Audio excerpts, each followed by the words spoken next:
Alright guys, cool, so just doing the video for Tuesday, which will probably be the 1st, I think, of April. We'll suss it out, I'll put the dates up anyway. It's definitely home workouts when your dog walks in the way. I don't even know if my head's on the screen for this, but we're gonna go through it guys. So just quickly with the cardio stuff, I've just programmed 45 minutes, nice and easy, just to kind of keep your body moving. So if you guys are feeling a bit stressed or sore, or just don't have much motivation, just get moving. Just like what I put in for last Saturday, get outside if the weather's great. Even if it's a bit average, just get outside, spend some time with people within your household and enjoy the nature that's around. If you guys are gonna do proper bike, row, run, ski, actually bike and not just on the air bike, that's great. You should be like at a nose breathing pace. So if you guys want to nose breathe, perfect. Just don't chat to anyone. Do your social distancing and your emotional distancing as well. For your Chase That Pump, we've got V-up pulses, alternating V-ups, one leg glute bridges and push-up plus rows. So I'm going to go through the core bit first, purely just because I'm going to get down on the ground and then I'll be on the ground anyway. So get that out of the way for now. We've got our V-up pulses. So you guys will be starting on the ground, fully extended, coming up, and then all you're going to do is come up and then down. So it's like a half V-up. Sweet. Once you guys have done all of them, you then go into your alternating V-up. So left hand to right leg. Cool. After that, you guys have your single leg glute bridges. So from here, bring your feet up, hands come down by your sides, palms down just to go and give you a bit of place to press off if you need to, or for balance. And then you're going to extend one leg out, nice and straight, point the toe if you want to look pretty, and then you're going to lift up the bum with your other leg. Cool. A thing that often will happen, and I'll demonstrate on the other side, is that people will arch their back and they'll try and get their belly up to the sky. You don't want your belly, you want your hips.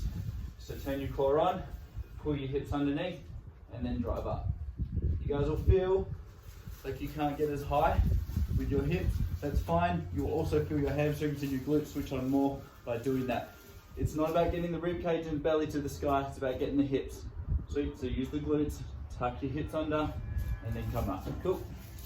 Once you guys have done all that, you guys will then be done with the bodyweight stuff, but I'm waiting for Nike to walk across again to ruin this. Sweet, she's gone. We've got our push-up and our rows. So with the rep scheme, guys, what you'll be doing is you'll be doing a push-up. Remember, from yesterday's position, core on, not arching, sweet, and keeping your shoulders nice and strong as well. Coming down, all the way down to the ground if you can, and then pressing up, and then row, and row.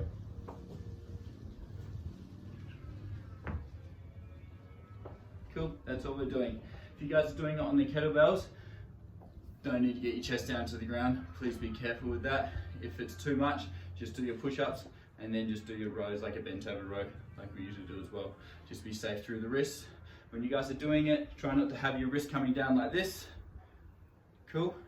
But have your arm or your forearm going straight into the handle so your wrist is almost neutral and not flexed, but it's there.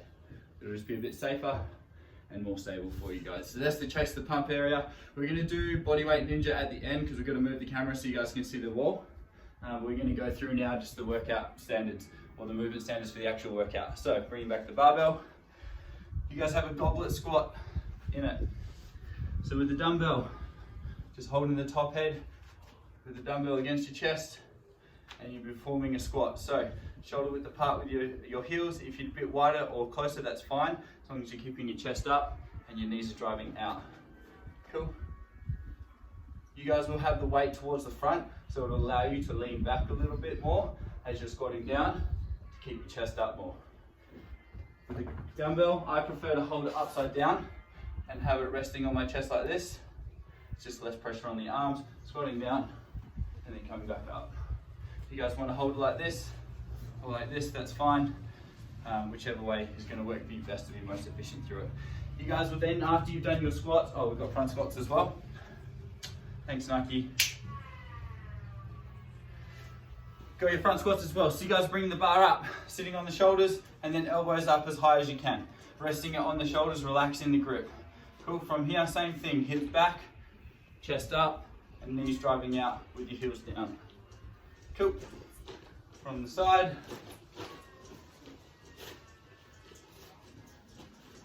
Sweet. You guys have then your burpees over the object of what you guys have been given or hired out. So you're going to do a burpee, quantum chest, down to the ground, coming up, 2 foot jump up, 2 foot jump over the object. If you guys have a kettlebell or a dumbbell, it's really easy to then jump like this, where you jump around it. Jump over the object that you guys are using. Make sure you lift your knees up a little higher than you think, just to make sure that you're safe with that. There we go with that. From there, guys, once you're finished with all that, we have our snatches. So we'll go through the dumbbell snatches just like what we did when we started with the goblet squats with the dumbbell. The snatch with the dumbbell, both heads must touch the ground in between your feet, driving up like kettlebell swings so the hips come through nice and strong. Squeeze the glutes at the very top to get that snapping position of the hips open. Elbow come up and then locking out in one motion.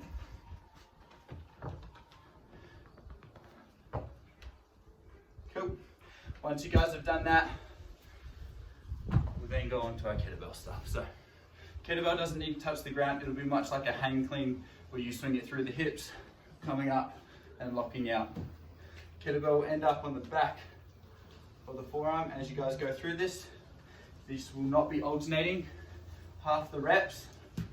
Once you've done half on one arm, swap hands, and then half on the other arm. Cool. Bending the elbows as much as you can, keeping them up as high as you can for as long as you can, and then turning over will allow the weight to stay closer to you. It won't pull you forward. There'll be less pressure onto the toes, and there'll be less pressure on your lower back, keeping that nice and safe. If you guys have a barbell, you'll be going through the barbell snatch. So we've got a wide grip, feet will be roughly underneath the hips. Some people prefer to snatch a little wider, that's fine, as long as you're not starfishing it or anything like that. So picking up the bar wide enough that the bar's sitting right into the hips or where your pants line is, and then from here you guys are going to be starting just below the knee. If not, if you've got the weights on, then you'll be starting from the ground, coming up nice and tall, big shrug, elbows high, and then as you go to get under the bar, dropping underneath it as if you're about to half squat, and locking out the elbows. Cool. Again, this is a good time to be able to focus on good technique. So when you guys get underneath, lock the elbows out and then stand up. Don't just come like this and then as you're standing up, you're locking out the elbows as well, because the massage therapists are gone. You guys can't get your rotator cuffs fixed easily, so please take care of them while we're at home. Lighter is better and better is better, so move better. Cool. All right, let's go into the handstand stuff now. Hannah's gonna hold the camera.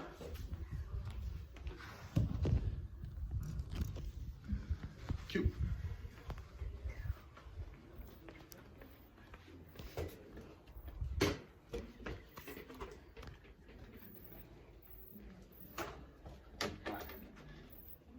Yeah, sweet. So this becomes Zai's playground now with the gym and the mats everywhere. So what we're going to do, guys, is we're just going to go through the handstand stuff. I'm going to have to cartwheel to get up, just because we don't have a lot of room because the fence is there. So you guys are going to start. Zai, go away.